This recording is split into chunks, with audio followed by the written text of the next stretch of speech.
Hello, dear sleepy listener, wherever you are right now beneath a cotton soft blanket, in a room tucked between stars and streetlight, with your phone glowing gently beside you, I'm glad you're here.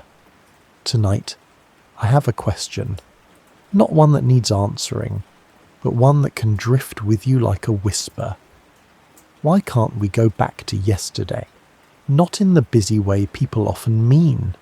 Not to do more, or fix something, or stay longer. Just to be there again. To step back into the light exactly as it was. To touch a moment and have it touch you back. Before you drift off to sleep peacefully, take a moment to like this video, leave a gentle comment about your favourite science moment, and subscribe to continue receiving these bedtime stories.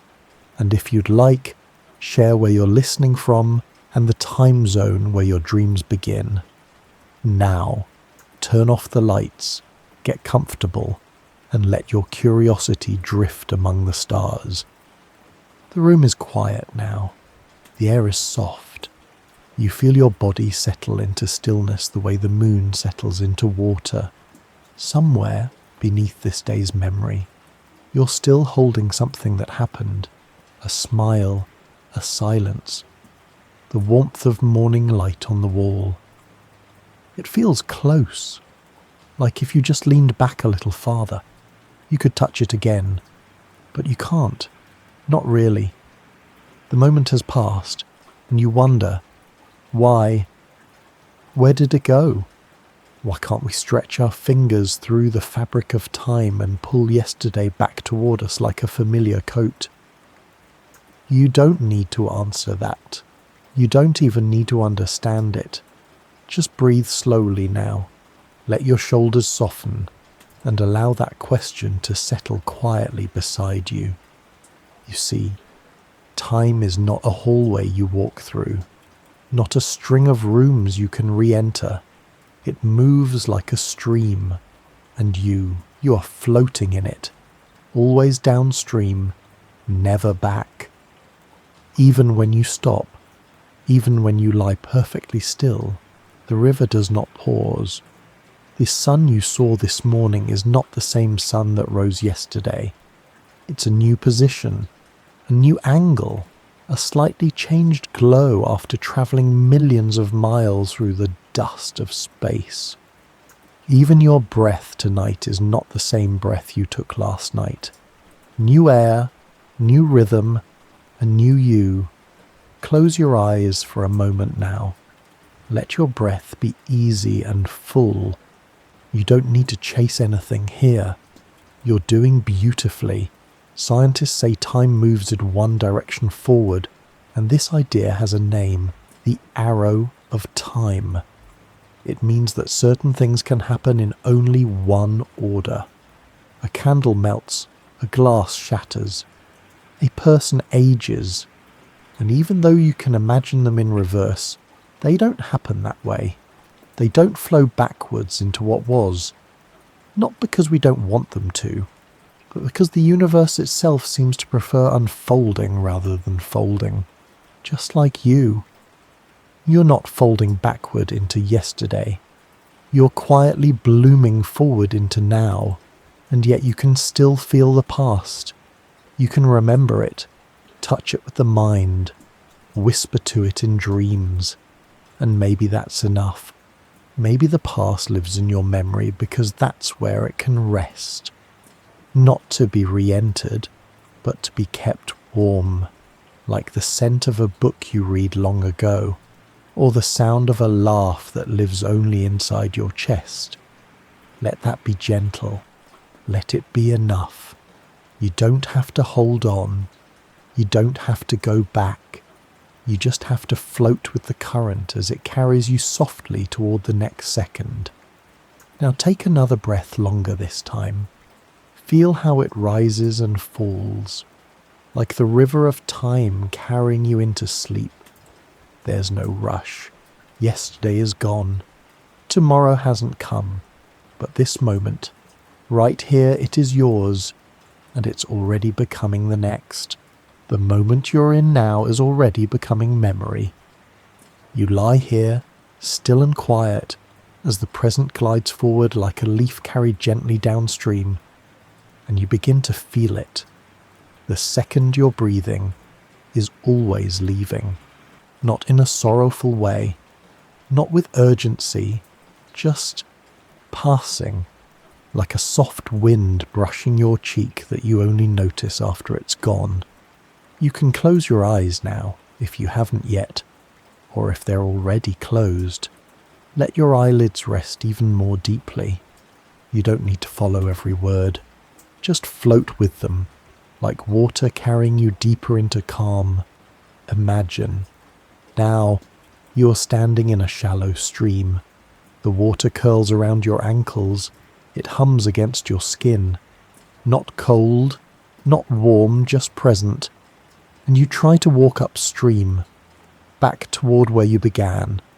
But the water pushes, firm and gentle. It won't let you return. You try to step back into the same patch of water, but it's gone, already replaced. This stream, like time, does not loop. It moves, always forward. This is what the physicists call irreversibility, the natural tendency of systems of events, of particles, of lives to move in one direction. Forward, entropy increases, moments unfold. Eggs, once cracked, do not uncrack. Rain, once fallen, does not climb back into the sky. Even the cells in your body are always changing direction, growing older, replacing themselves, flowing onward. You're never exactly the same as the moment before, and the stream reminds you of that. You wade deeper now, not fighting the flow, just feeling it glide around you. Every second that touches you slips past your skin and becomes the past. But here's something gentle and strange: the stream never stops. It gives you moment after moment, without needing anything in return. You don't have to swim. You don't have to try. You only need to be. And the current will carry you, not fast, not slow, just enough. There's no need to cling to the bank, no need to turn around. Even if you could, you'd never find the same second waiting for you. So rest now. Let your muscles soften. Let your thoughts become lighter. You are safe in this river. You don't need to remember everything being said. Just let these words pass through you like shadows dancing beneath the surface. Let your imagination rest a little more. Time does not demand effort. It only asks for your presence. There's an old thought in philosophy that we never step into the same river twice. Not because the river changes, but because we do. Even now, with each breath, you are becoming something subtly new. The stream of time is not your enemy. It is not something you need to resist. It is something you are made of. You are 60% water, and yet your time is a 100% forward. That's how stories are told. That's how music is heard. That's how hearts keep time. One beat, then the next. Each one irreversible. Each one true. So as you lie here, with the rhythm of the stream beneath your breath, know this: you don't need to go back to yesterday. It lived. It passed. It shaped you. And now, this moment is shaping you too, even as it flows softly into the next. You hear it now, soft, steady, a sound you've heard 1,000 times without really noticing. Tick, tick, tick. The whisper of a clock marking time like raindrops on glass. But what is it really counting? You sit beside it now, the quiet mechanism humming gently beside your imagination. A circle of hands that never actually circle back. Even though the hands return to the same place again and again, the moment does not.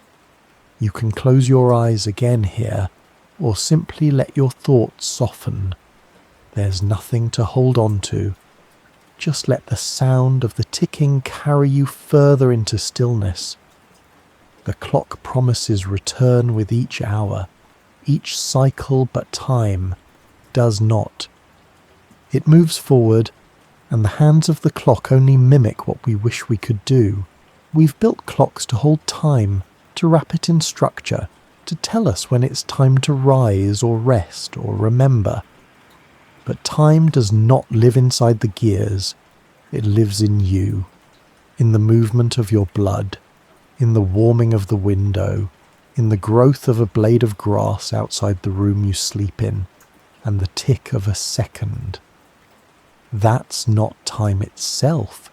It's just a note to remind us that time has already passed. Each tick is a farewell, each one a little bow before the next arrives, and no tick has ever repeated. Somewhere deep in physics, this is called time translation symmetry. The idea that the laws of the universe do not care when you are, but your heart does, because even if time is indifferent, you are not. You remember, you anticipate, you live between echoes of then and dreams of soon. Let yourself breathe here. Let your chest rise like a gentle tide. Let your muscles drift into stillness as the ticking continues on, unbothered. There's no need to follow it, no need to count. The seconds will continue whether you're watching or not, and maybe that's the kindness of it. Time doesn't ask for attention. It doesn't beg to be noticed. It simply gives and gives and gives, without ever asking to be returned. There's something almost tender in that. Imagine a friend who continues to send you gifts. Even if you forget to say thank you, that's what time does. Even when you don't look at the clock, even when you sleep or cry, or laugh so hard you forget the world, it keeps giving you another second and another. It doesn't need praise. It only needs to flow. So rest now, dear listener. The clock is still ticking, and you are still held by the seconds that come without asking anything in return. You don't need to remember this. Just let the sound fall gently through your thoughts, like light through a quiet room. Let the clock count on, and you can simply rest. You're sitting quietly now, hands wrapped gently around a warm mug, steam rising into the hush of the room. There's no need to sip, not yet. You're only watching. A curl of warmth drifts upward, swirling like thought, delicate and brief, and as the seconds pass, the tea cools, softly, inevitably, without fanfare. It doesn't reheat itself. It doesn't reverse. It only settles into stillness, just like you. If your eyes are still open, you can let them rest now, or if they're already closed. Let your thoughts follow that steam rising, softening, disappearing into peace. That cooling cup is a quiet demonstration of something deeply woven into the fabric of the universe, something scientists call entropy. Entropy is not a force, it's a tendency, a direction, a quiet preference that the universe seems to have. From order to disorder, from structure to softness, from heat to cool. In this way, time has an arrow, not a sharp one, not dangerous, just pointed, always from past to future, from low entropy to high. Your tea, when it was first poured, was full of energy-organized heat, molecules dancing, eager. But as it sat, that energy spread out. The heat wandered into the air. The molecules slowed. The energy didn't vanish.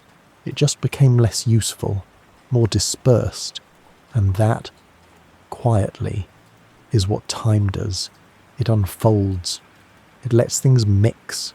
It allows patterns to fade. It softens precision into poetry.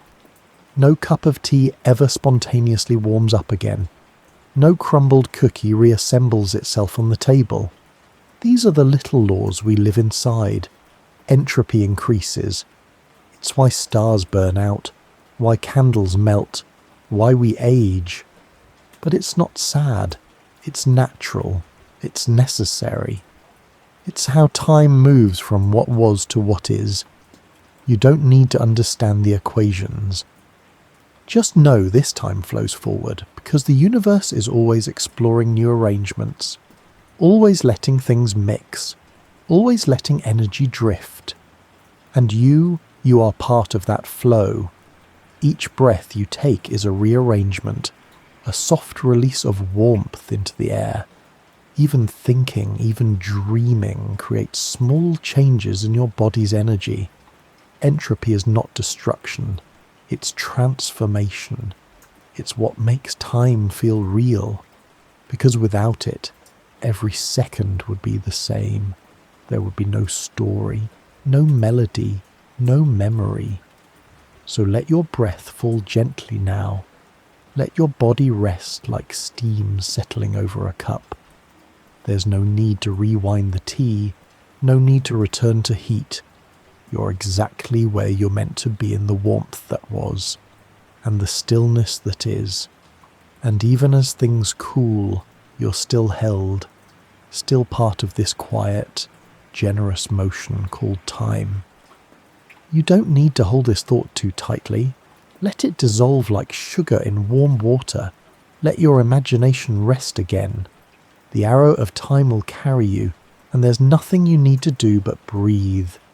The next moment will come, soft and new, just like the last. There's a door in your mind you've walked through many times, not with your feet, but with feeling. It doesn't creak, it doesn't lock, it's always slightly open, just enough to peek inside.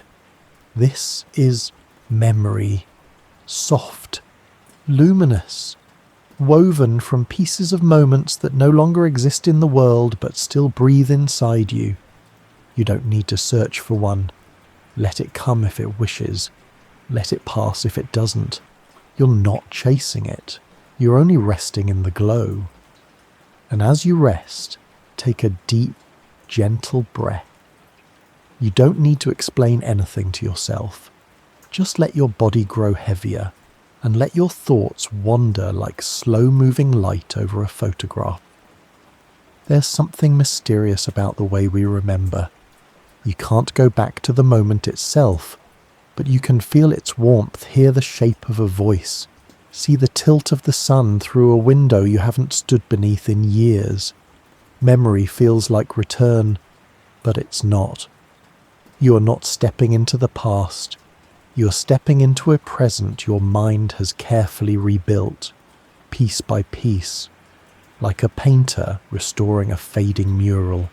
Your brain fills in the missing colours each time you remember, and each time the painting changes just a little.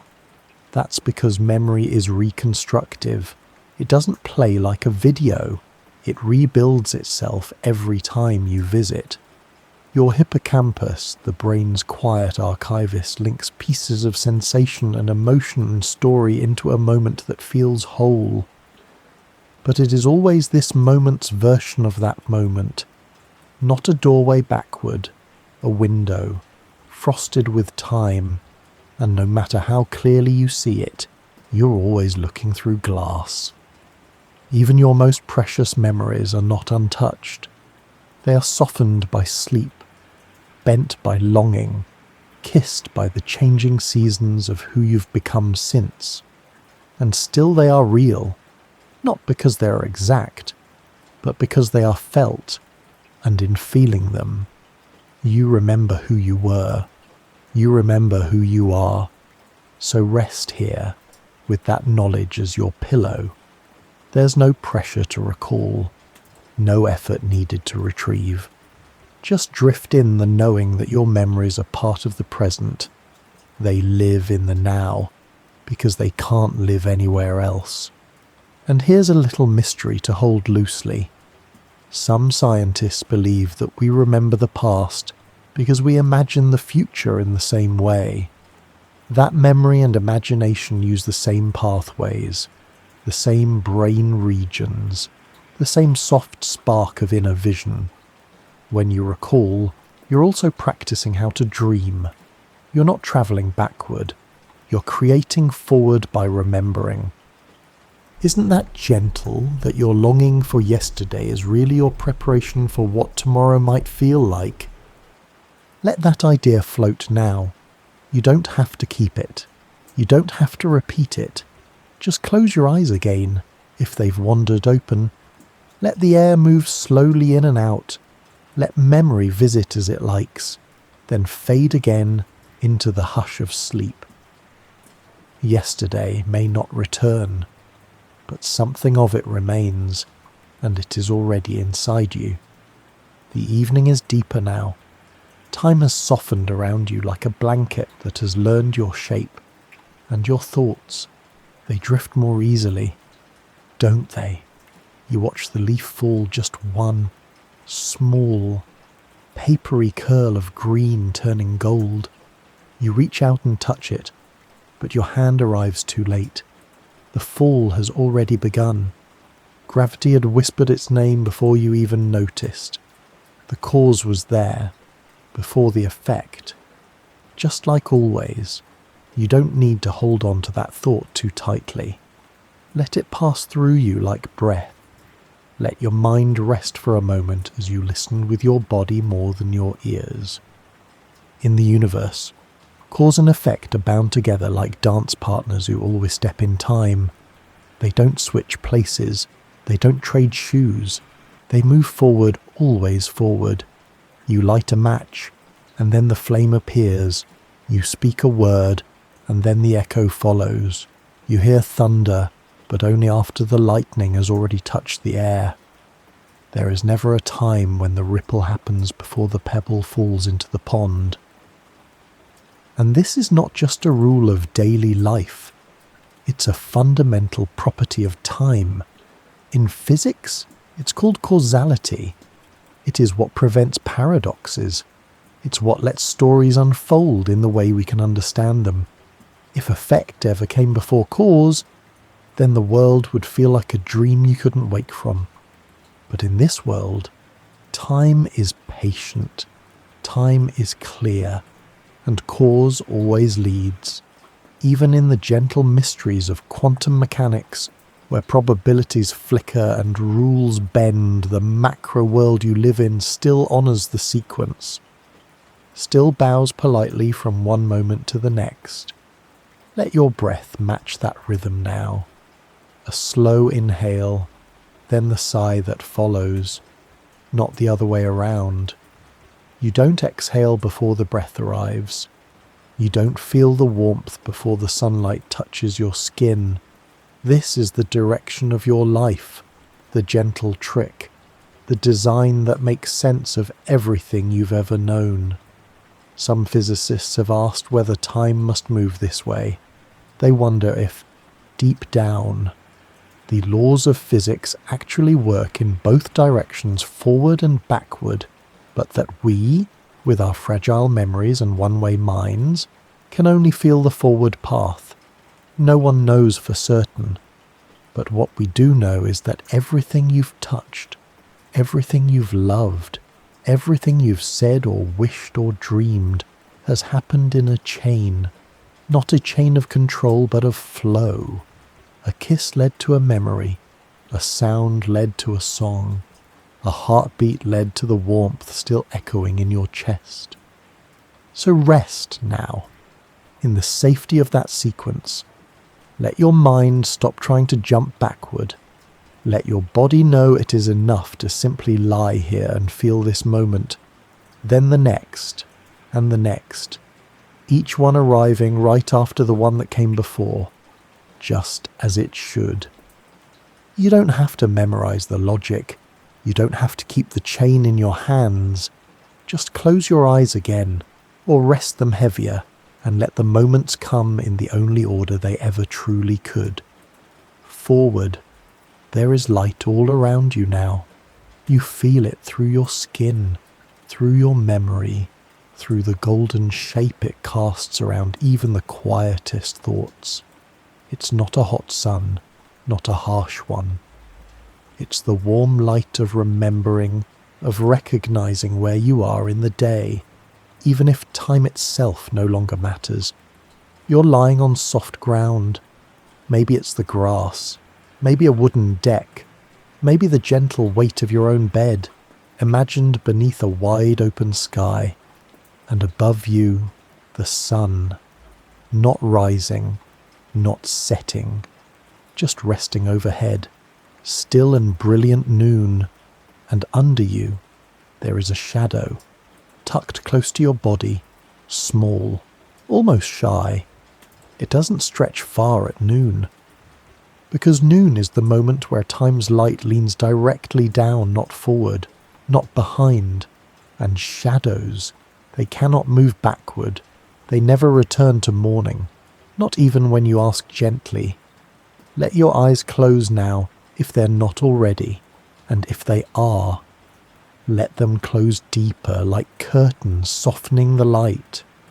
There's a truth hidden in this moment. Time never folds, it stretches, just like your shadow. In the morning, your shadow reaches long behind you, a memory of the night that just passed.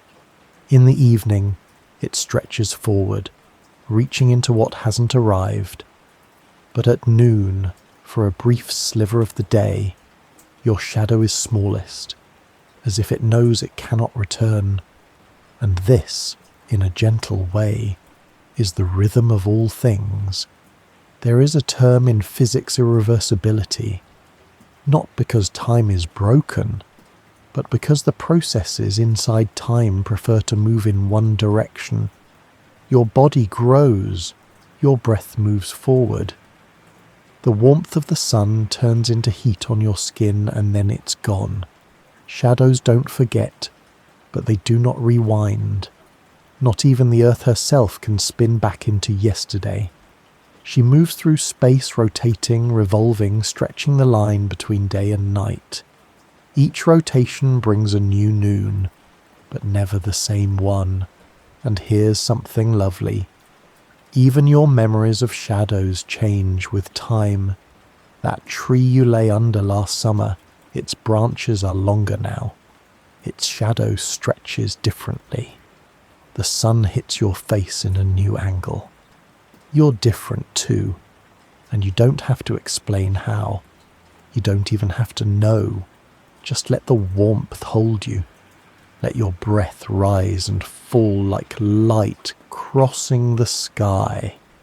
You're not chasing morning. You're not waiting for evening.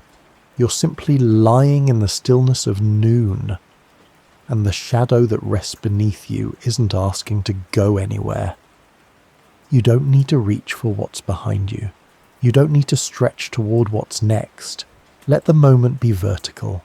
Let it press gently through the top of your head and settle into your spine. The sun will move. The day will carry on. But right now, you are in this moment where shadows pause and the clock forgets how to hurry. Rest there, dear listener. Noon will hold you just as you are. You're floating now, not through a memory, not through your own breath, but through something quieter, a kind of invisible architecture beneath all things.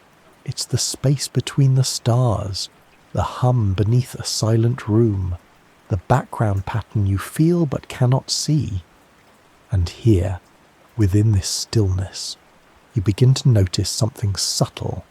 The universe has a preference, not for beauty, not for colour, not even for light, but for something more curious.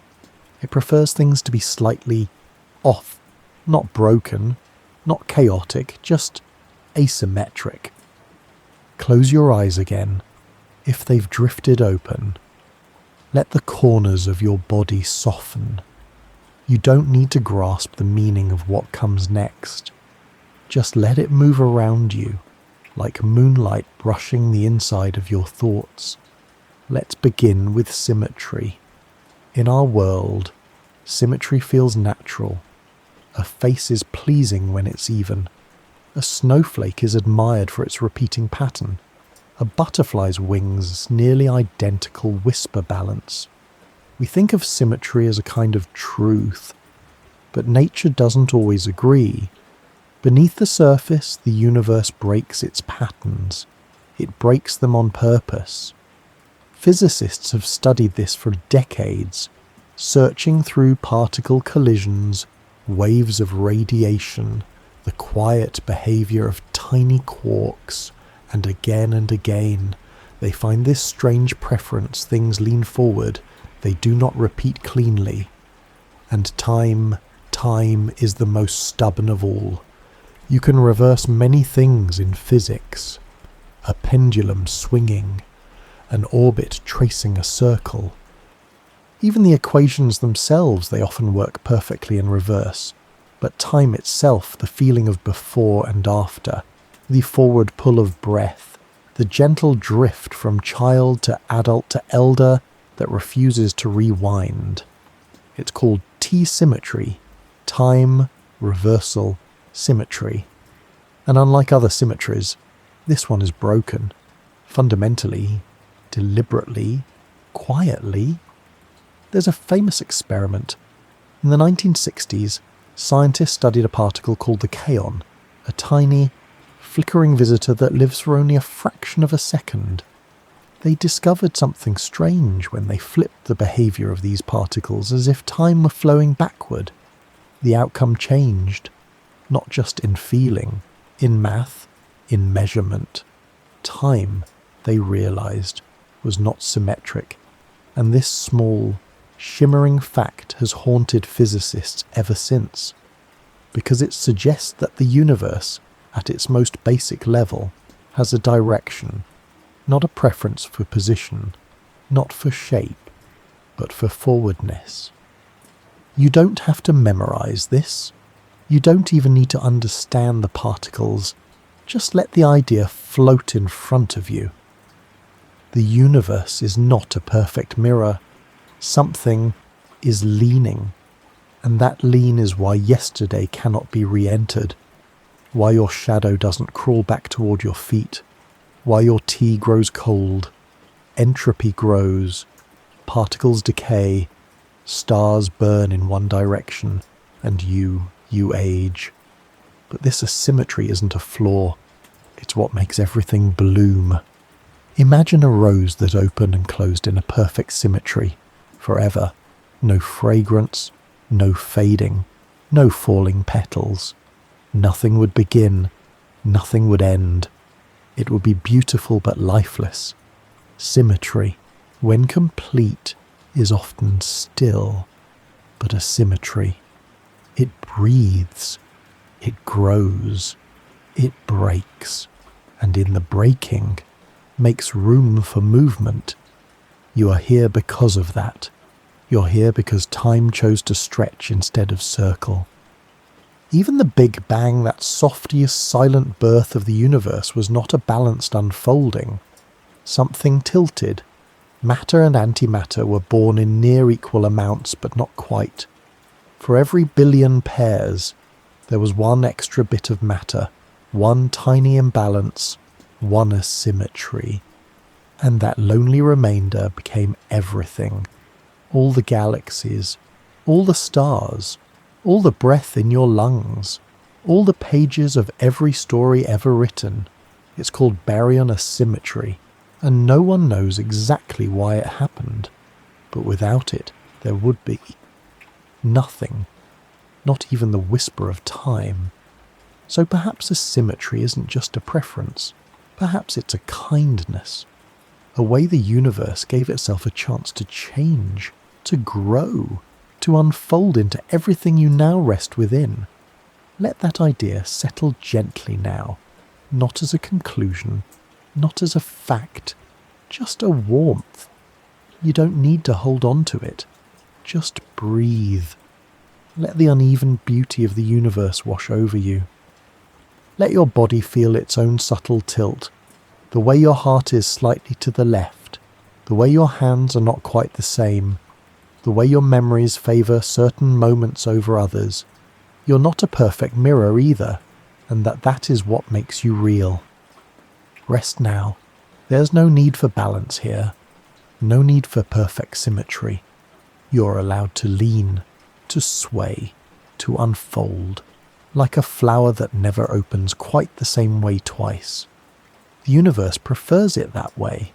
You blink, just once, and it's already gone. That second, the one you meant to notice, to name, to hold, has already passed you. You felt it, didn't you? A little breath, a small hush, an opening that vanished as quickly as it appeared. You didn't do anything wrong. It's simply how the second lives. It's always just beyond your grasp. And so tonight, you lie back in your stillness, softly listening for the present that's always slipping into past. You don't need to reach for it. Just rest, here, like water flattening after a ripple. You're already floating in what came next. Let your eyelids settle again. If they've begun to flutter open, let your thoughts sway a little less. You don't need to chase anything. The moment you're in is already enough. There's a thought that visits quietly. Especially at night, did I miss something? A word unsaid. A look you didn't return.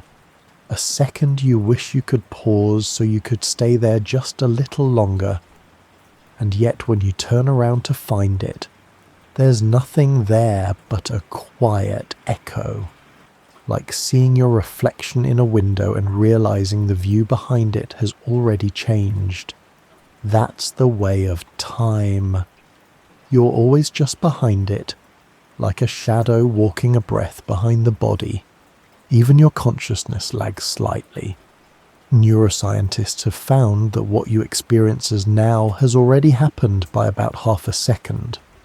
Your brain gathers information: light, sound, touch, and then, after it makes sense of the pieces, it tells you, here you are. But by the time that whisper arrives, the moment has already moved on. This delay is not a flaw, it's a gift. It keeps your world smooth. It prevents you from tripping over time's sharp edges. It lets you believe you're living in the present, even if you're always a step behind. Let your breath soften here. Let your limbs relax. You don't need to be on time. You're already in rhythm with something larger. This slight delay is part of the music. And yet there's something beautiful about how you try to hold it. The second, the now. You try to notice, to be present, to feel the exact moment a breeze touches your skin, to hear the final note of a song before silence folds in. You can try, you can almost succeed. But just before you name it, the second passes. It always does. Time does not stop to be observed, and still you keep trying. That longing, that reaching is part of what makes you human. But there's a softer way. Instead of trying to catch the moment, let it catch you. Let it rise up around you like dusk filling a room. You don't need to seize it. Just be quiet enough to feel it move. There's a term in psychology, the specious present. It describes the small window of time your mind blends together into what feels like now. It's not a single point. It's a short span, maybe a few seconds, a soft blur of sensory memory and gentle anticipation. You're never really living in an exact instant. You're drifting in a tide of moments stitched gently together, and that's enough. You don't need to find the razor's edge of now. You're already lying in the warmth between seconds, the cushion where the past and the future touch fingertips. Let that hold you now. You don't need to go back. You don't need to freeze the moment. You only need to let the next one come like a breath you didn't ask for. But receive anyway. Even your reflection changes. Each time you return to the mirror, you are different. Not enough to notice at first. but enough to mean something. You're becoming someone new with every second you miss. Ooh. And that's the quiet joy of missing the moment. You grow, you move, you become. Let your body feel the comfort of not needing to arrive. Let your thoughts feel safe knowing they don't need to hold every detail. Close your eyes again. Breathe more slowly now. You've already missed this moment and the next and the next. And still, you're exactly where you need to be. Time keeps offering itself to you, not so you can catch it, but so you can float inside the seconds you were never meant to hold. You're still lying still, wrapped in the hush of your own breath.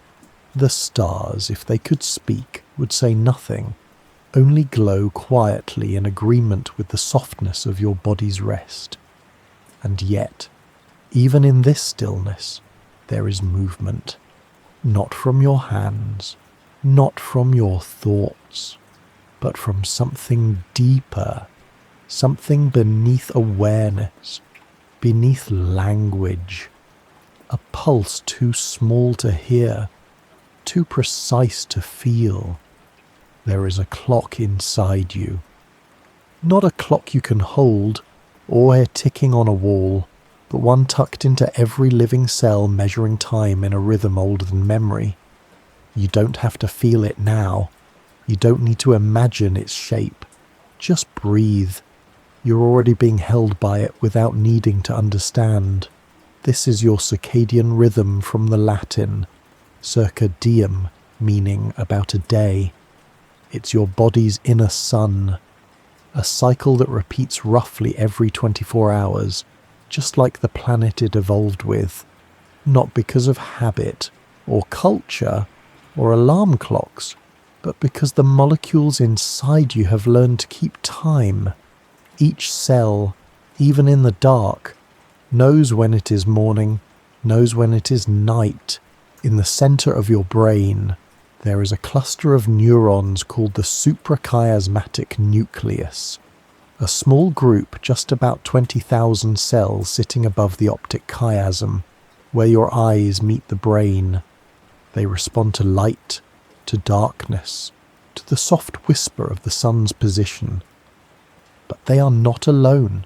Every cell in your body, from your liver to your skin to your heart, contains its own molecular clock. They don't just tick together, they communicate, coordinating when to release hormones, when to digest food, when to grow, when to sleep. It is a symphony, a conversation, a chorus of timekeepers so small you cannot hear them, but you feel them.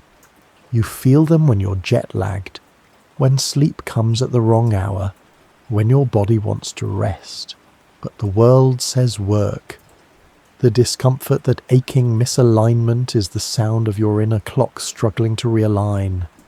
Even plants have these clocks. Even fungi. They open their leaves or close their petals, not because someone told them the hour, but because their cells know the rhythm of the sky. It is written in their chemistry, and in yours. Sleepiness at night, hunger in the morning, alertness at noon, stillness before dawn, all part of your internal wave. Your cellular tide, even your temperature rises and falls in this daily dance cooler as you sleep, warmer as you wake. You're not just in time, you are time. Your biology moves through the day not by the clock on the wall, but by the whisper of genes switching on and off in rhythmic succession. These genes, called clock genes, were discovered in fruit flies, but they exist in you too. They rise and fall like breath, like tides, like music. They don't ask for attention. They don't shout. They simply keep measuring, and they cannot go backward. They can be shifted, nudged, delayed, but not reversed, just like time itself. There's no going back to yesterday's chemistry. No rewinding the hormone already released. No undoing the protein already folded. Each second is a step forward in your body's silent walk through the day. And here's the mystery. No one knows why these rhythms exist. They are so deeply woven into life itself, but their origin is still unclear. Some say they evolved to keep life in sync with sunlight. Others believe the rhythm was inside us long before the sun told us when to rise. A question that lingers not to be solved tonight, but to be cradled, just like you. Let yourself settle more deeply now. Sink into the bed as if you're sinking into the rhythm of your own blood. Your heart beats in time, not just with itself, but with the slow turning of the earth. You're not apart from nature. You're built in its image. Every blink, every breath, every flutter of your eyelashes, a step along the spiral of time that never turns back. And even when you sleep, especially when you sleep, your clocks continue. They dim the lights inside your body. They slow the orchestra. They prepare the dreams. So rest now. Let your inner timekeepers do their work. You don't need to set the alarm for your molecules. You don't need to plan their rhythm. Just trust them. They have been keeping time since before you were born. Close your eyes if they're not already closed. Let your breath fall into step with the silent tick of the cells beneath your skin. This moment is already moving forward, and you are being carried with it perfectly. You're drifting now, not through your body, not through memory, but far beyond the rhythm of cells and thoughts. You're rising, lifting quietly into a vast and velvet blackness where no footsteps have ever fallen. There is no road here, no clock, only space, only silence. And then a flicker, a soft, distant glow, a star. You float closer, slowly, as if being drawn in by the warmth of something that no longer knows its own fire. This star, it's old, older than Earth, older than dreams, older than the idea of time itself as humans have come to know it. It once burned brightly, so bright it could have swallowed dozens of suns whole. So hot it fused the lightest elements into heavier ones, hydrogen to helium, helium to carbon, carbon to iron. And when it reached the edge of its life, it didn't fade, it exploded. A supernova, a farewell so brilliant that it could outshine an entire galaxy for just a moment. And then, darkness. You don't need to open your eyes to see it. Just let the vision unfold in your mind like a memory that never belonged to you, but welcomes you anyway. This is the truth of stars. They burn once, and they do not return. There is no way back to their beginning, no second chance for the same light. The atoms that once danced in their hearts have long since scattered. Some drifted for millions of years, carried on invisible waves, through space that neither rushed nor waited. Some of those atoms became you. The calcium in your bones, the iron in your blood, the oxygen in your breath. You're not looking at a lost star. You are visiting a part of yourself, and even so, its time has passed. This is the lesson the stars offer. They do not mourn what cannot be returned. They do not try to relight their cores. They shine, and then they give. They give light. They give elements. They give the building blocks of future galaxies, future planets, future eyes that will gaze up in wonder, even black holes, those remnants of stars too massive to die cleanly. Do not go back. They only draw in. They only bend forward. Stephen Hawking once suggested that even black holes might not be forever. That given enough time, they too will dissolve into particles and vanish into the vacuum. Even darkness, in the end, moves forward. That's how deep time's preference runs. Even the things that collapse do so without turning back. So rest with this, gently. You are not missing your light. You are made from it. The star burned once and its glow became your warmth. Let that warmth spread through your chest now, softly. You don't need to grasp it. You don't need to remember the science. Just feel the hum of distant brilliance still echoing in your bones. And here's the quiet wonder. We can see stars that no longer exist. Their light is still travelling, still arriving. Some of the stars you've wished upon were already gone when you looked up, but their light it came anyway. Isn't that beautiful? That even in death, they could still give, that even a single second of their burning was enough to shape the universe. And though we'll never visit them again, never rewind their fusion, they are not truly lost. Their light became the breath you're taking now, and their time, once spent, became the time you're now floating in. So when you think about yesterday, about returning, about retracing your steps, remember the stars. They never go back, but they shine forward in everything they leave behind.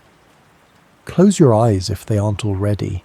Let your limbs feel heavy, like stardust settling after centuries of drift. You don't need to reclaim any moment. You don't need to return to the beginning. Like the stars, you've already given light, and it's enough. Tonight, the sky is quieter, not because the stars have dimmed, but because your thoughts have. They are settling now, like soft feathers drifting downward, each one slower than the last. You're lying still, your body growing heavier, your breath growing lighter, as though the edges of you are beginning to blur, and somewhere in this softness, a dream stirs, not one from tonight, not one from this week, but a dream from long, long ago, a dream that lived once, just once, and never again, and now you're drifting back to it not to relive it, but to visit the shape it left behind. If your eyes are still open, this is a gentle moment to let them close, or if they already are, soften them further. There is nothing to see now, only the dark bloom of memory and imagination meeting in silence. The dream returns not as a picture, but as a feeling. You can almost remember it. The setting, the mood, a flicker of someone's voice, or the strange logic of a hallway that turned into a garden before it vanished. But as you reach for it, the dream slips, like mist through your fingers, like water you try to lift from a stream. You remember that you dreamed it, but not how it ended, not how it began. And this gentle forgetting is no accident. Your dreams are not recorded. They are not files you can open. They are events, like flashes of weather inside the mind, unique, impermanent, softly evaporating as your waking self rises to the surface. When you sleep, your brain's rhythms change. The thalamus, your sensory gate, grows quiet. The default mode network, that tangled web of inner monologue and story, begins to glow in the dark. Memories mix with emotions, wishes blend with echoes, and your brain, like a nighttime painter, creates something vivid. But unlike paintings, dreams are made to be lost. The hippocampus, your memory's librarian, is less active during REM sleep, which means that what you experience in a dream doesn't get stored the same way waking moments do. It's like writing with light on fog. When you awaken, the image fades, quickly, quietly. And even if you try to hold on, try to repeat it, trace its path, memorize its scent, you'll find that it reshapes itself or disappears entirely. Some scientists believe this is a feature, not a flaw, that dreams are not meant to be repeated. They are meant to be released, because they serve not as messages, but as processes. Your mind working through emotion, sorting memories, rehearsing possibilities, wandering in a space where time is no longer required to behave. That's why dreams stretch, loop, bend. Forget the rules of physics. Ignore the boundaries of time.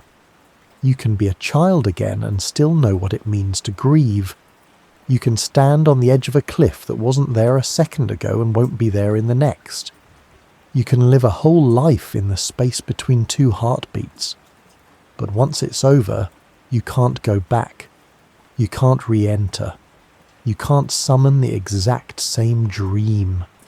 Even if you fall asleep right now, right here, with the hope of returning, the door will be different, the hallway rearranged, the sky painted in a new kind of blue, because the dream was part of your becoming, not a story to repeat, but a transformation to experience and then let go. And here's the strange kindness of it.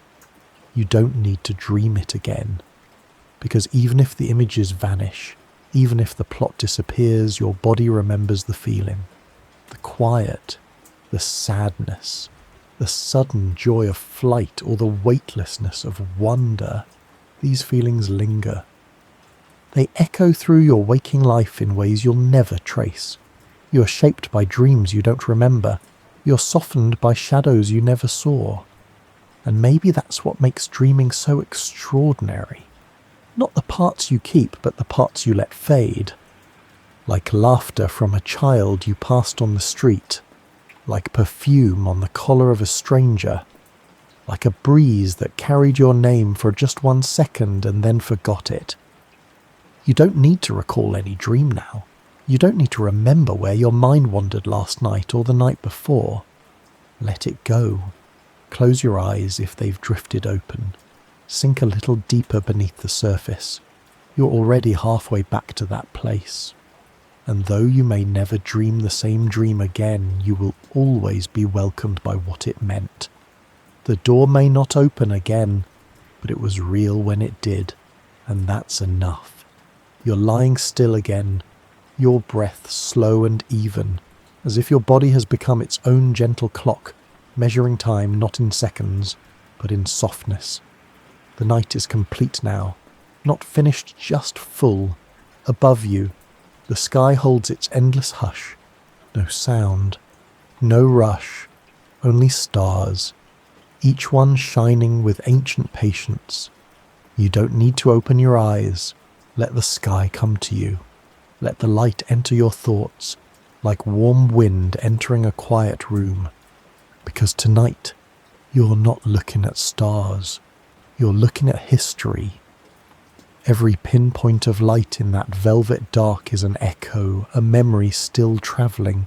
That star, the one glowing softly above your brow, its light may have left its surface before you were born, before your parents were born, before there were roads, or clocks, or even words for yesterday. Some of the starlight reaching you tonight set off on its journey before Earth had trees, before oceans teemed with life, before time was something any creature had learned to notice. You don't need to remember this. Let your mind drift. There's nothing urgent here, just the quiet unfolding of a second that began long ago. Light travels quickly, so quickly that it feels instant, but space is vast, almost unimaginably so. And stars are far, farther than the rhythm of heartbeats, farther than the leap of thought, farther than the stories we tell to one another in the dark. Light from our nearest neighbour star takes over 4 years to arrive. Light from the Andromeda galaxy takes more than 2 million years. So when you gaze upward, you're not seeing now. You're seeing then. The stars are not lying to you. They're simply late, Or perhaps they are right on time, and it is we who are always just a little behind. It's a strange thought. The night sky is not a reflection of the present, but a museum of ancient moments. You are not watching stars as they are. You are watching them as they were. Even the sun so close, so bright, is already 8 minutes old by the time its light warms your cheek, and the moon about 1 second behind. That's what light does. It travels, but it cannot jump, it cannot skip. It carries truth slowly, like a message tucked in a bottle sent across the ocean on a tide no one controls. Let your breath match that rhythm. Not fast, not slow, just steady, like light slipping through space. This delay is not a flaw, it is a gift. It means that when you look at the stars, you are looking through time. You're seeing what once was, and in that moment, you are touching something that can never be touched again, and still it touches you. That light has travelled so far only to end its journey at the surface of your eye. Isn't that beautiful? It began before language, before history, before this version of yourself existed, and yet it arrives, soft, perfect, unchanged. Just to remind you that the past is not gone, it's just travelling. But here's the difference. You can see the past. You can feel its warmth. You can even carry it inside you like an ember in the dark, but you cannot step into it. There is no returning to that starlight, no following it back to the place where it began. Because while light can move through space, you cannot move through time in the same way. This is the gentle law of your existence. You're not a photon, you're a witness. And witnesses move forward, even if you turn your head, even if you remember, even if you dream. The second you're in is the only one you will ever truly inhabit. But what a miracle that you can still see what came before. Stars don't repeat. Their light does not loop, but they offer you a glimpse of something older than your questions. And maybe, just maybe, that's enough. To know that time leaves traces, that what was still lingers, that a second can stretch across galaxies to become your companion on a quiet night. Let yourself rest now. You don't need to count the stars. You don't need to name the constellations. You don't need to hold on to the math. Just feel the light as it passes over you, as it ends its long journey in the soft curve of your resting breath. You cannot go back to yesterday, but yesterday's light can still reach you, and it just did. You're floating again, not through memory or starlight or the rhythm of your own breath, but through something older, something louder, though you can't hear it now, a sound that came before silence. You're drifting through the first second that ever was, not your first second, the first second of time, of space, of everything. And strangely, you're not rushing, even though the universe was. Your body stays calm, still, restful, while around you, everything explodes into being. Close your eyes again, if you haven't already. Let your limbs feel the quiet of deep time. Let your thoughts soften like dust settling after a star has been born, because what you're entering now is not chaos. It only appears that way from the outside. What happened in the first second wasn't just the beginning, it was the opening of direction, of movement, of irreversibility. The moment the Big Bang occurred, that unfathomable point where all matter, energy, and space were packed into something smaller than a speck, the universe did not just expand, it committed to forward, to time, to a future that could never curve back. Within the first fractions of a second, the universe inflated so rapidly, so ferociously, that distances stretched beyond light's ability to catch up. This was the era of cosmic inflation, a period of exponential growth that made galaxies to be whisper past one another faster than sound, faster than light, and in that instant, something crucial happened. The symmetry broke, the balance so perfect, so poised, tipped. Some patches of space cooled faster than others. Particles blinked into existence. Forces split apart. Gravity pulled away from the strong force. The strong force parted from the weak. The weak turned into the electromagnetic. Time, once indistinct, became directional. The arrow was born. You don't have to hold this tightly. Let the scale of it drift through your imagination like wind through an open room. The universe was not building a circle. It was unfolding a path, one that stretched outward with such determination that there was never any chance of folding it back in again.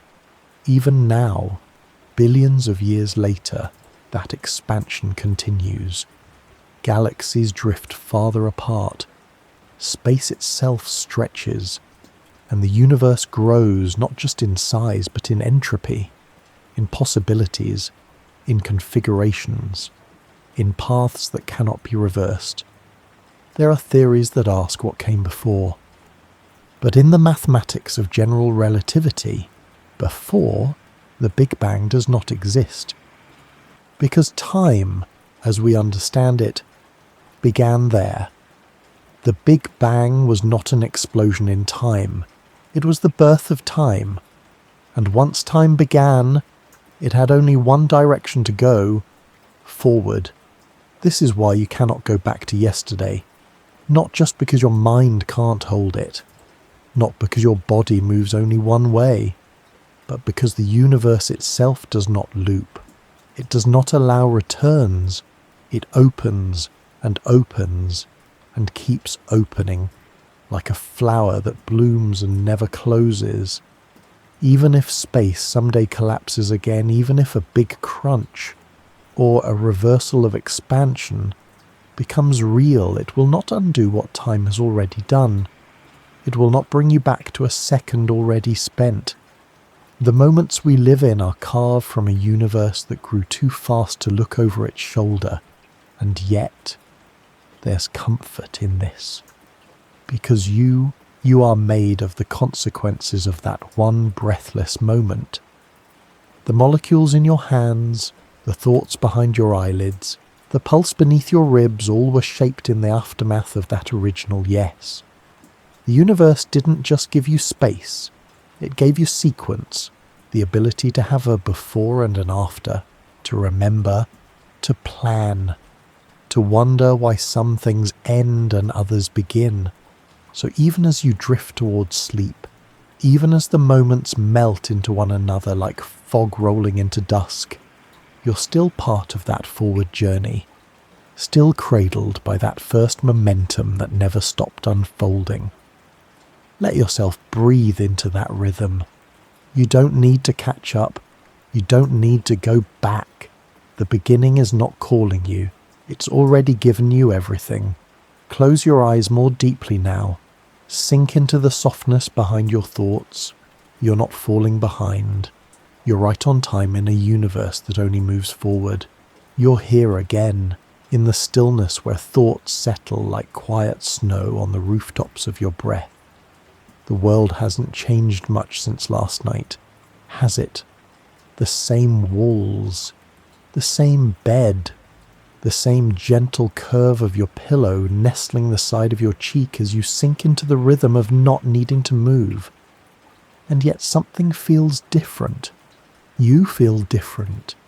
You return to a memory, perhaps something simple, a scent, a moment, a voice you heard yesterday that made something inside you soften. You return to it with the hope of feeling it again, exactly as it was, but you can't. The shape is close, so close. But the feeling has shifted. Like a familiar song played a beat slower, or the way your own handwriting changes depending on the mood of your hand, let yourself rest here. No need to chase the feeling, just observe it as it drifts softly out of reach. Because even when everything seems the same, even when your footsteps retrace the exact path you walked, before you are never walking it as the same version of yourself, this is why no two moments ever truly match. You're living inside a stream that looks still but flows constantly.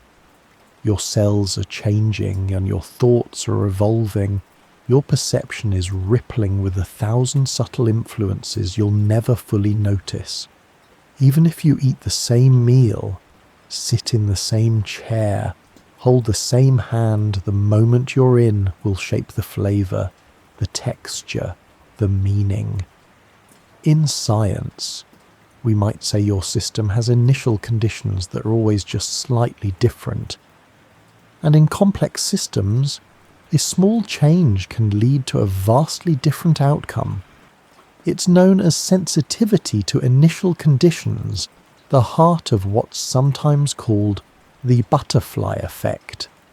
A single breath, a slight shift in attention, can ripple outward in ways that make this second impossible to replicate. Even in a laboratory, even in carefully controlled environments, scientists can't produce the exact same outcome twice in a row, because nature, at every level, introduces variation. Time doesn't pause to let us copy.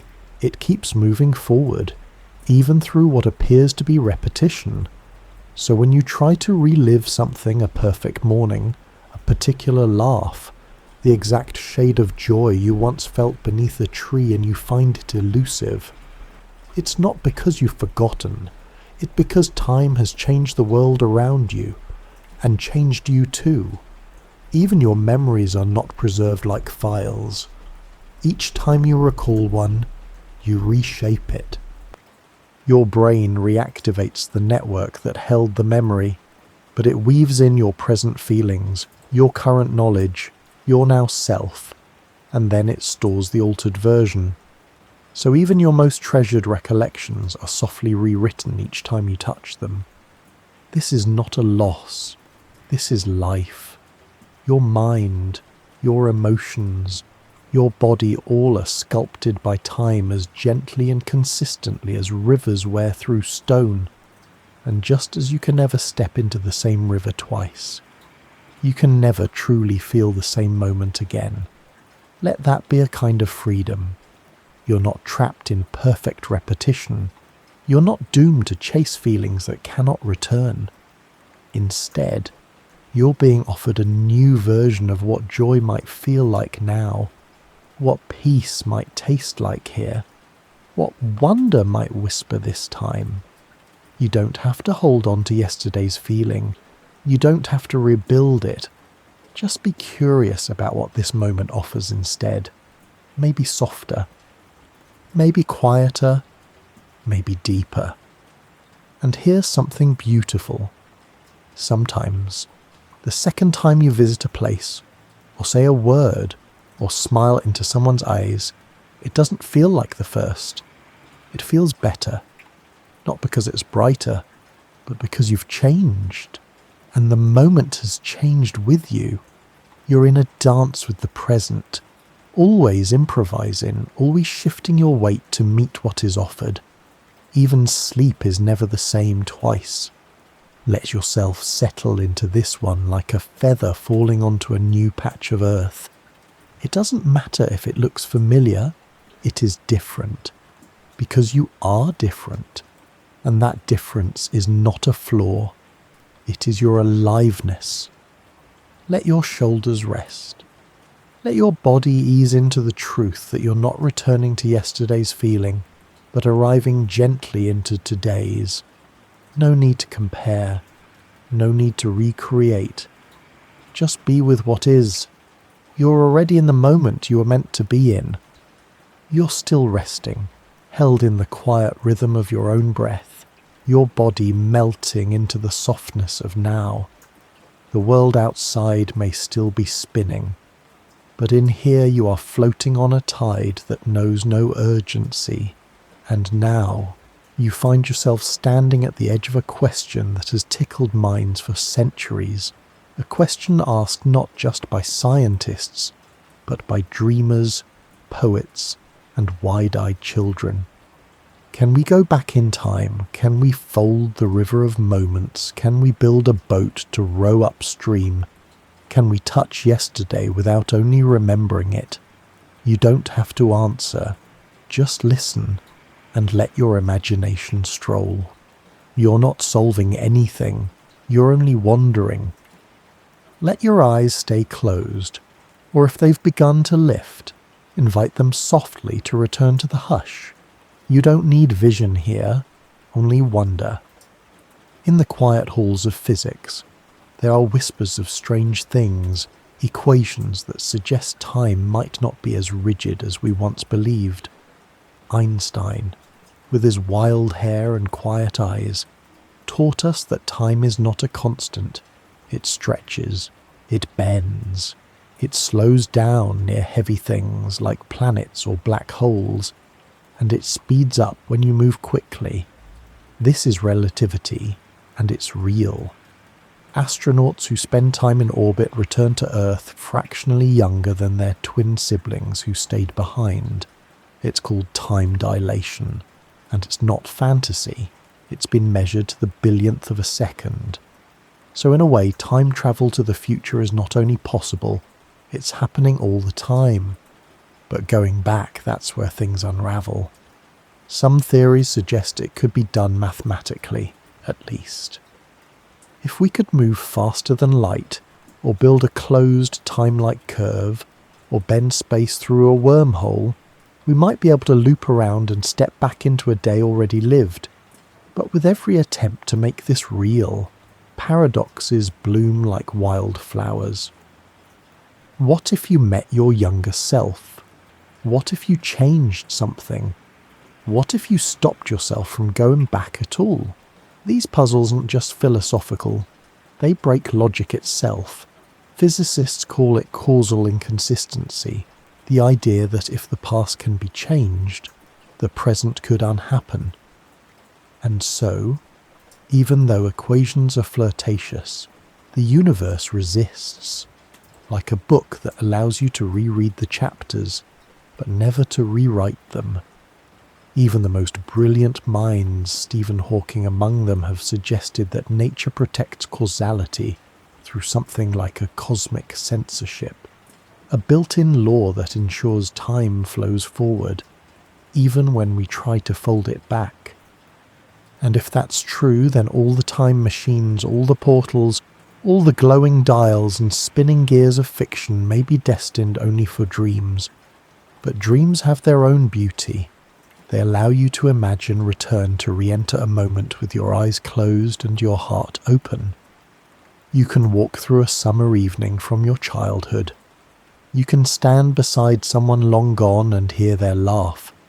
You can rewrite conversations, soften regrets, and repaint memory in warmer colours.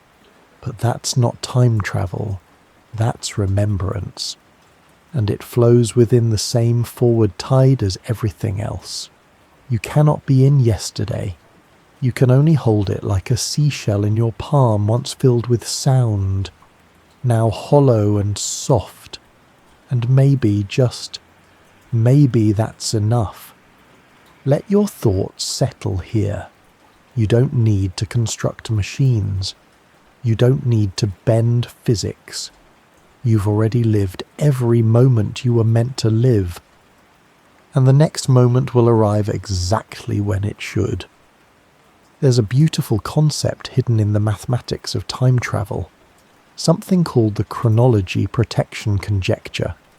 It suggests that the universe itself prevents closed time loops from forming, that something deep in the weave of reality does not permit return, not because it's cruel, but because it knows how fragile presence is.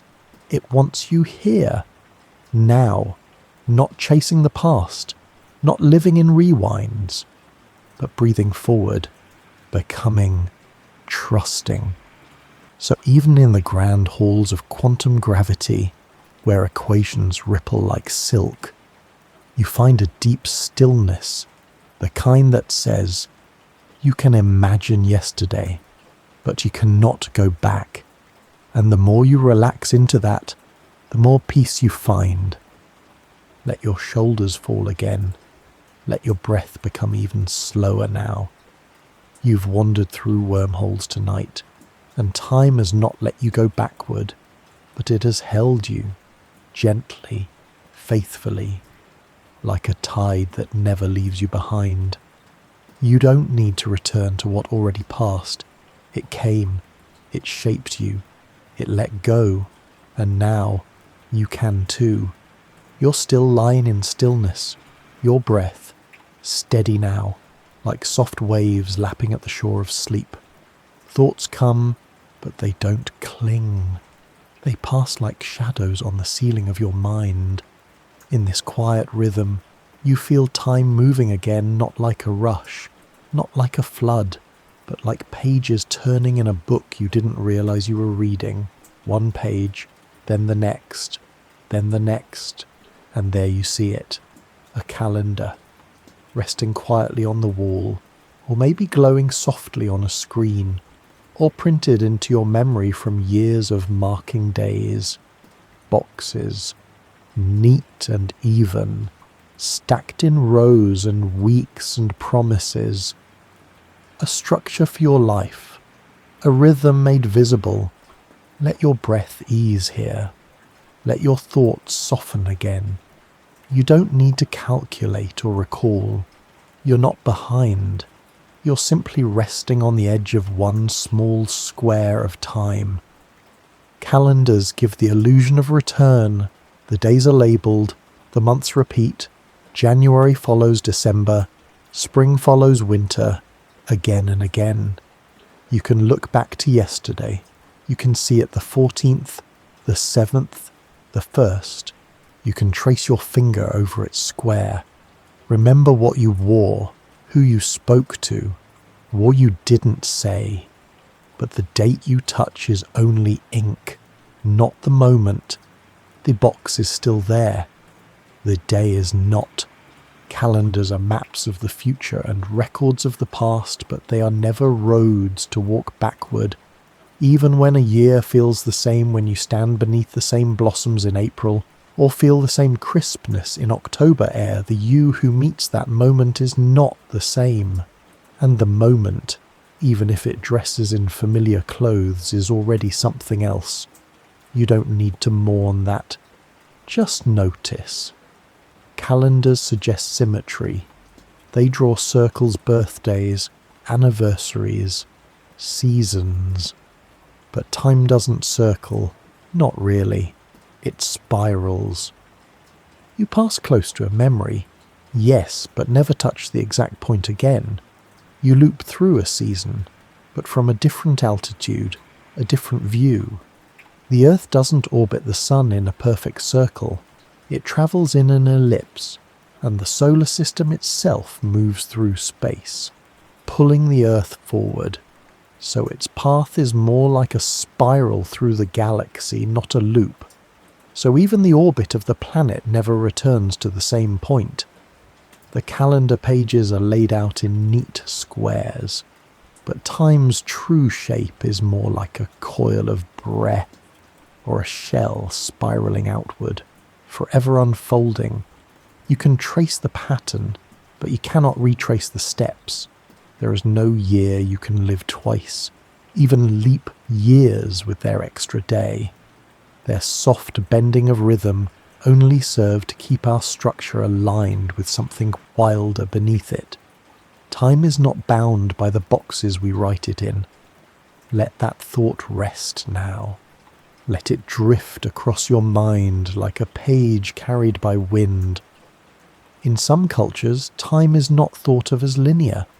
It is seen as a wheel, a cycle, a great turning, birth, death, rebirth. But even these cycles do not promise sameness. The next turn is not the same turn. The wheel does not grind over the same path. Instead, It curves through the landscape of your becoming, and as it turns, you change. Each birthday marks the same date, but not the same self. Each solstice arrives under a slightly different sky. Even your memory of past dates is altered by the person you are now. So as you lie here, thinking of days gone by, days marked with red circles, with stars, with little hearts or check marks or quiet sighs, remember this. The marks remain. The moment does not. You're not meant to relive it. You're meant to carry it forward as part of your spiral, a whisper, a rhythm, a soft hum that follows you into what's next. And here's the mystery. Why do we write calendars as if time were neat? Why do we create months, names, numbered boxes, rituals of return? Perhaps because we want to feel that we understand time, to believe we can see it coming, to hold it in our hands, and in some ways we do. Calendars remind us to look forward, to make space, to remember, but they also remind us that time, for all our structure, remains a living thing, uncaught, unrepeating, unreturning. So let go of the box you might wish to return to. You don't need to turn back to last year. You don't need to wish this date felt exactly like the one before. Let the calendar be your window, not your cage. Breathe in again, and this time, let the breath feel like a new page turning gently. You don't have to write anything on it. You don't have to plan what comes next. Just be here, held by the spiral of a moment that has never existed before. You're resting now, deeper than before, as if your breath has found its own slow tide, and your body no longer remembers the shape of effort. You lie on the edge of thought, where ideas no longer ask for names, and the silence between words begins to feel more important than the words themselves. Here, in this soft pause, a new image appears. Not a star, not a calendar, not a clock, but a piece of fabric, smooth, weightless, endlessly wide. And this fabric is time, not time in numbers. Not time in days or decades, but time as something real, something physical, something the universe wears like a robe. You may not have seen it this way before. That's all right. You don't need to picture it clearly. Let the idea float around you, like dust hanging in sunlight. Let it brush softly across your skin without needing to be held. Physicists speak of spacetime, a concept born when Einstein unfolded the universe into something supple. Space and time, he discovered, are not separate. They are one thing, not a background we move through, but a fabric we're woven into. And this fabric bends. It curves around stars. It stretches near planets. It folds softly in the presence of gravity. It's why Earth orbits the Sun, not because of some invisible string, but because the Sun has made a dent in the sheet of space-time, and Earth is simply following the slope. You're not falling through time. You're sliding along a curve too large to see, and just like cloth, space-time can stretch. The universe has been stretching ever since that first second, the moment we call the Big Bang. In that instant, space was not just expanding. Time was too. They unfurled together like fabric pulled from a spool with no end, and it hasn't stopped. Every second that passes is not just a tick on the clock, it is a widening of the fabric beneath your feet. There's more time now than there was a moment ago, and there will be more in the next breath. Let yourself breathe into that. Let yourself feel how gently the universe has grown beneath you. You don't need to run forward. You're already being carried on a fabric that cannot fold backward. Some people wonder if time is like fabric. Can we wrinkle it? Can we fold it? Can we return to a moment we've already lived in science fiction?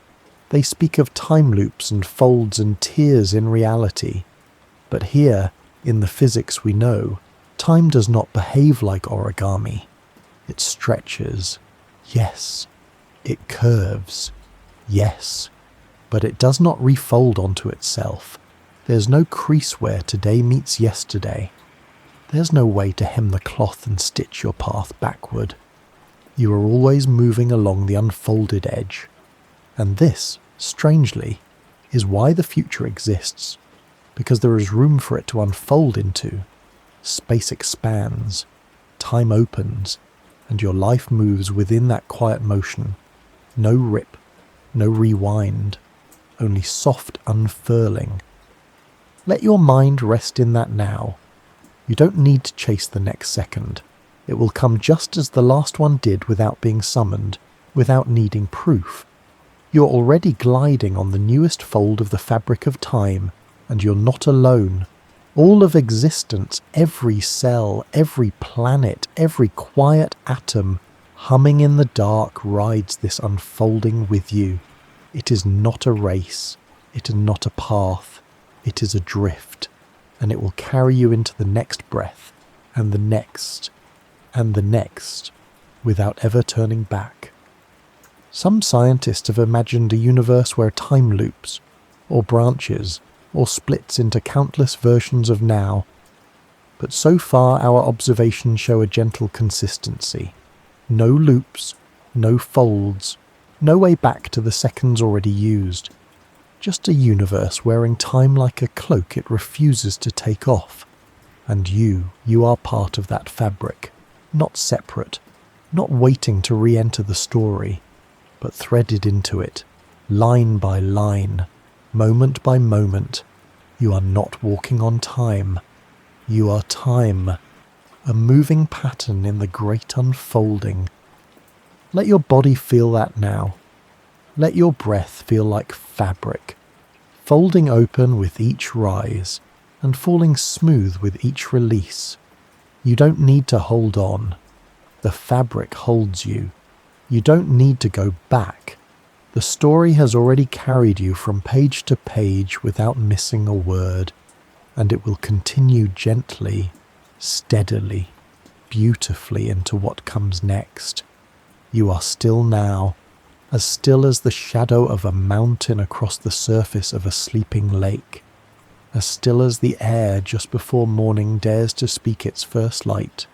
Nothing stirs in you except the breath, the small, soft breath that rises without asking and falls without need, and it's here, in this pause between what was and what will be, that you begin to feel it. Tomorrow. You haven't opened your eyes, you haven't moved, but something has changed. Something has shifted so gently that even time itself barely noticed. Tomorrow has become today. And you are lying right on the seam where the two meet but do not speak. Let your breath deepen now. Let your hands grow heavier. There's nothing you need to catch. The shift has already happened without your permission and without your help. This moment was once the future.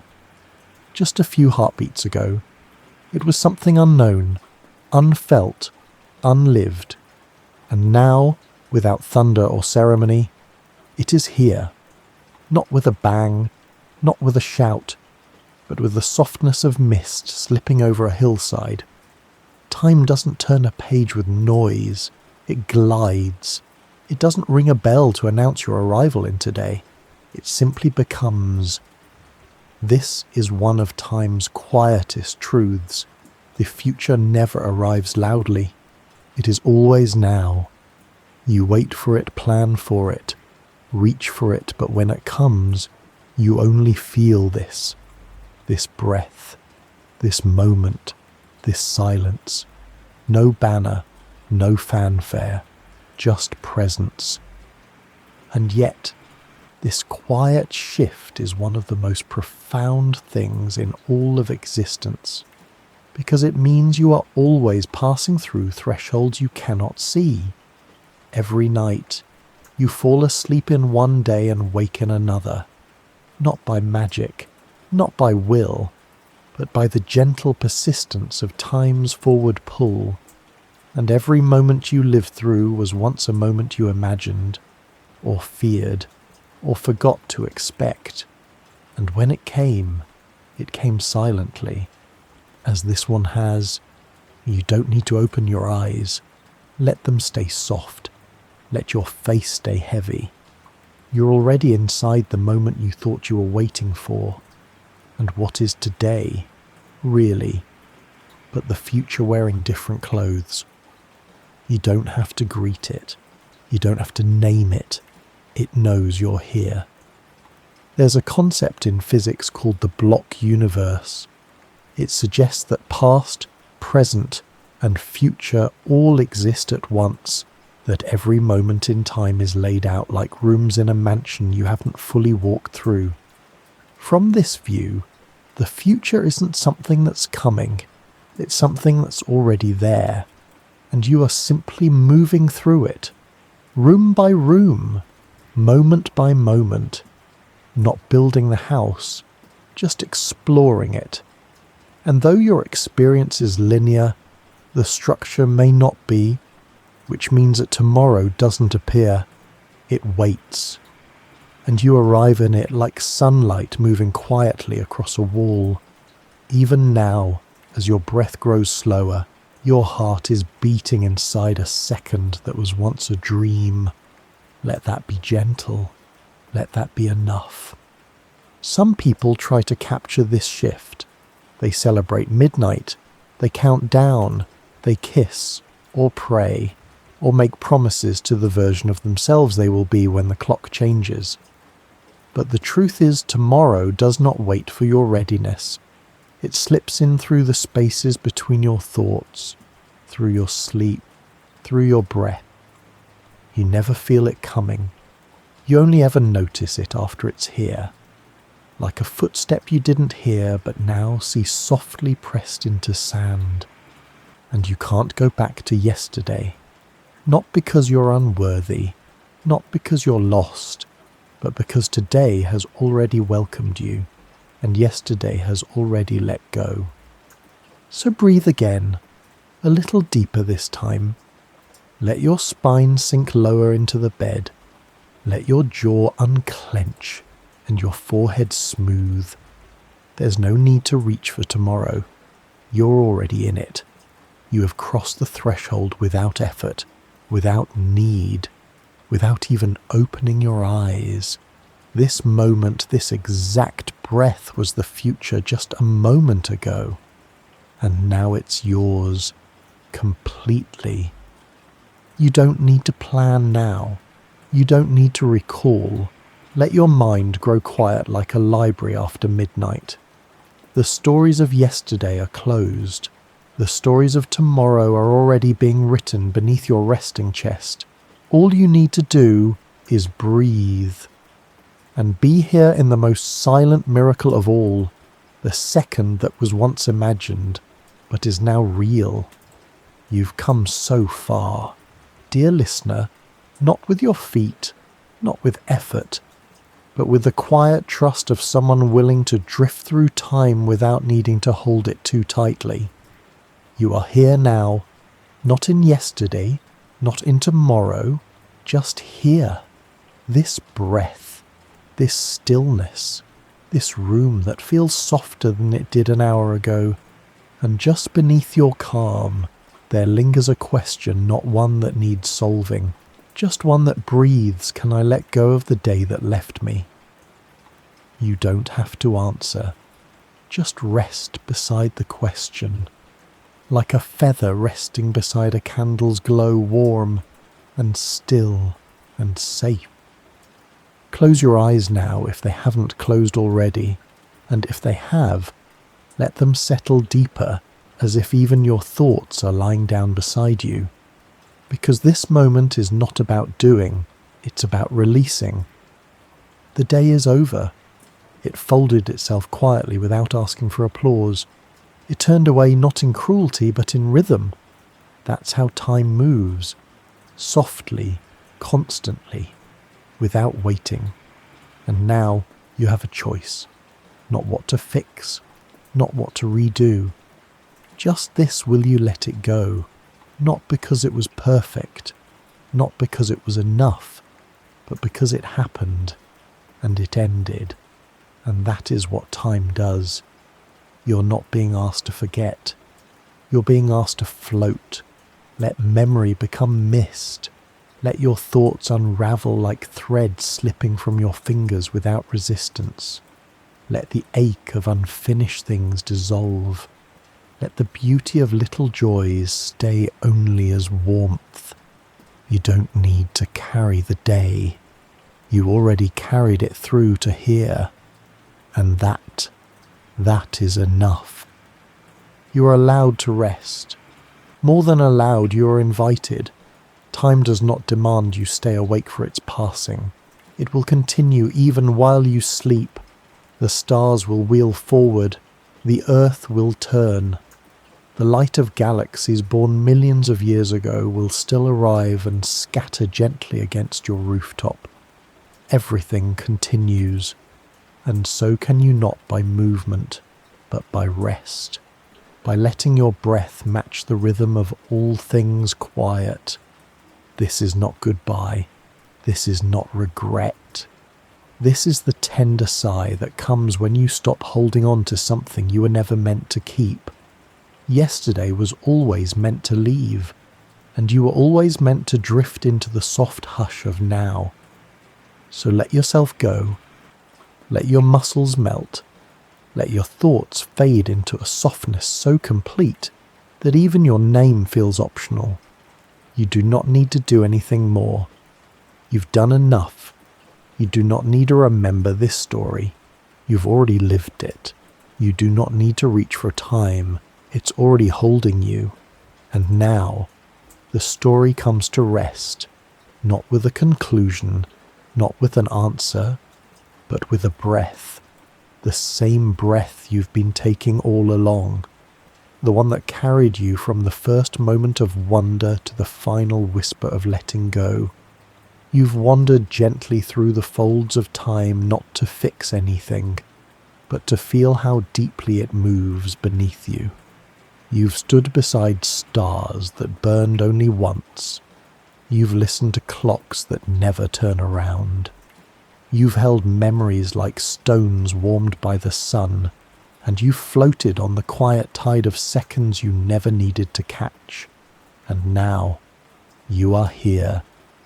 At the still point where all that was meets all that is and says it's okay, you can rest now. Let that stillness deepen. Let your breath slow. Let your limbs forget the shape of movement. You're not leaving anything undone. You're not falling behind. You're not late for tomorrow.